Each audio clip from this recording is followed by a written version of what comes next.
All right, my friends, welcome back to Frogboy X1 Gaming. I'm Andrew, and today we're going to be talking about the Nvidia 4070 Super, getting it to work on a 4K screen at 120 hertz. So, if you like this content, though, don't forget to like and subscribe. Now, as you know, I put out a video the other day showing you guys that I was unable to get my 4070 Super to display 4K HDR at 120 hertz on my LG C2 OLED. But after listening to a lot of your guys' feedback in the comment section, the most prevalent thing was to get a different cable. Now, at first, I'm not even going to lie, I kind of scoffed at that. I'm like, dude, I got a an HDMI 2.1 cable. It works on my AMD cards. It works on my freaking PS5, my Series X. But I did it. So is what I did was I got on Amazon and I bought this Fusion HDMI 8K cable. Now this is probably one of the most expensive ones on there. This cost me $50 for a 3 foot cable. 3 foot. I don't want anything bigger than that. I mean, literally, my PC's right here, my TV's right here. Like 3 foot is still just a little bit too long. 2 foot would have probably been perfect, but 3 foot, it does it. It looks good. Um, that's fine. Now this cable right here is rated for 8K Ultra HD. It's HDR, high dynamic range, Dolby Vision compatible, eARC support, the whole 9 yards, the whole freaking 9 yards. This thing is supposed to do 4K Ultra HD at 120 hertz and then 8K at 60 hertz. So it's pretty good. Features dynamic HDR, maximum backwards compatible with all previous HDMI features, low electromagnetic interference EMI, 24 karat gold plated. Um, but you know what? This one here doesn't seem to be. Okay, yes, it is ultra certified cable HDMI. So it is a certified cable or whatever. Let me see if it's got like this. Okay, and that little thing says genuine on there. So to make a long story short, yes, the Fusion HK 8K HDMI cable works smoothly. It actually works. I plugged it in. I set 120 hertz. Boom, came right on. No problem. HDR, everything works. There's no flickering with my screen. It just is a smooth, beautiful image quality right out of the gate. I was surprised that this actually worked. I'm not even gonna lie to you guys.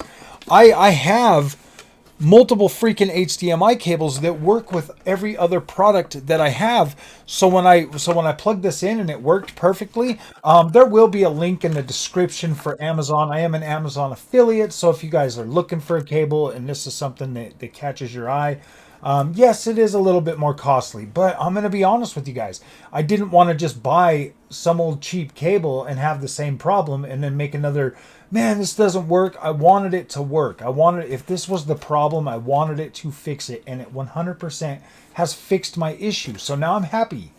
I'm a happy frog again. So, yeah, I got a 3 footer. They sell them in what is it? 3 foot, 5 foot, 6 foot, 8 foot, 10 foot, 12 foot, whatever. I mean, you can get whatever you need on this. But yeah, the fact that it actually worked, that's incredible. Now I've seen a lot of people over on Reddit having the exact same issue that I was having with this. So yes, my friends, in my case it was 100% a cable, and I've tried every other thing. I tried setting it up in Windows. I tried setting it up from the display panel. I tried locking all of my displays to 120 hertz.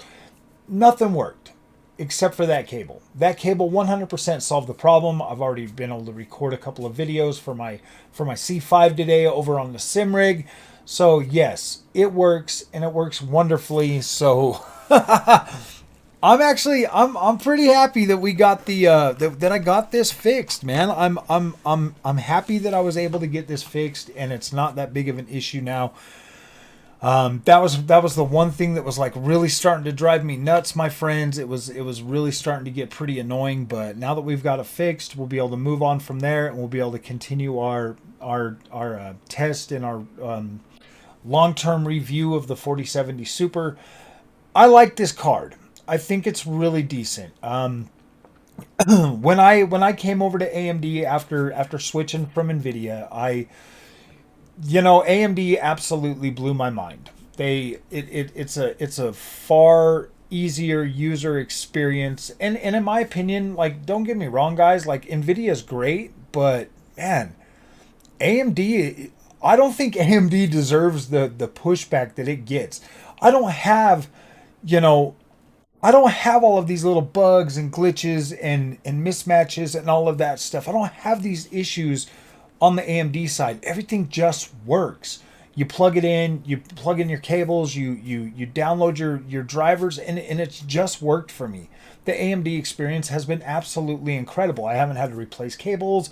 I haven't had to do any of that. I've been able to get in there and use the experience from the AMD Adrenalin software, and it's been smooth as butter. There's been a few games that have come out and they've been a little bit wonky, but then they get patched and they run significantly better. And I'm just like, okay, that's not a big deal. I know a lot of people like to freak out about games not being like performance wise, all of that stuff, but man, I'm at a point in my life where I like to play video games, and all of the back and forth bickering about PC stuff and consoles and all of that stuff, it takes so much of my time for that I don't get to enjoy the experience. And now we're a lot more in sync with what's going on with the PC now. I've finally got this Nvidia experience working good. I'm actually figuring this stuff out, and I just want to bring you guys good content. And I want to be fair. I want to be balanced. I don't want to be a crazy fanboy. But as it sits right now, guys, and I'm going to be honest with you. I'm being 100% honest with you. In my opinion, with the experience that I've had with AMD versus the experience that I have with Nvidia, I still do love and appreciate the AMD experience a little bit more. Now, as time goes, and I equally, get to utilize the Nvidia GPU, and I keep the 4070 Super in there, and I play it more and stuff, and I find my whole plan, guys, going forward is to identify and bring out the amazing features for Nvidia and for AMD. I want you guys to feel confident in whatever GPU you decide to buy. I want to suffer through all of the nonsense and figure out how to get these things going so that when you buy one, your experience is good. Because let's face it, man, going from consoles to where you feel confident and you feel, secure and it's convenient and all of that, going over to PC, I just want you guys to have a smooth ride, man. That's why I've went through everything that I've went through, because I have a channel. It's in my best interest to experience this and bring this content to you. I've never intended this channel to be like a fanboy channel for anything. I never have. That's why I've always, I might get like in a headspace, and I might be, upset about a product, and then, I'll bring that content out and I'll vent, and then the community will bring me back in line, because it's all of us, man. It's not just me. Like, I rarely ever set myself in stone. Like, I almost said the other day that I was going to stop buying games on the PS5. And then yesterday I bought Rise of Ronin. It's a game that caught my interest. I wanted to play it. I'm not going to let some stupid nonsense stop me from trying something that I want to play. Like, I'm always going to buy what I want to buy and play what I want to play, regardless of anybody else's negative input on anything. I've wanted for a long time the Nvidia experience to be as good as everybody says it is. And it's finally getting there, guys. Like, it is finally getting there. But yeah, in my honest opinion, between a 7800 XT and a 4070 Super, I personally think that you're going to be happier with a 7800 XT. I do. Like, the 4070 Super Founders Edition card is a premium experience. It's incredible. It does do a pretty decent job at ray tracing, but I think you'd be happier with the 7800 XT because it's got more VRAM. Like, it's going to last you longer. You're going to feel better about it.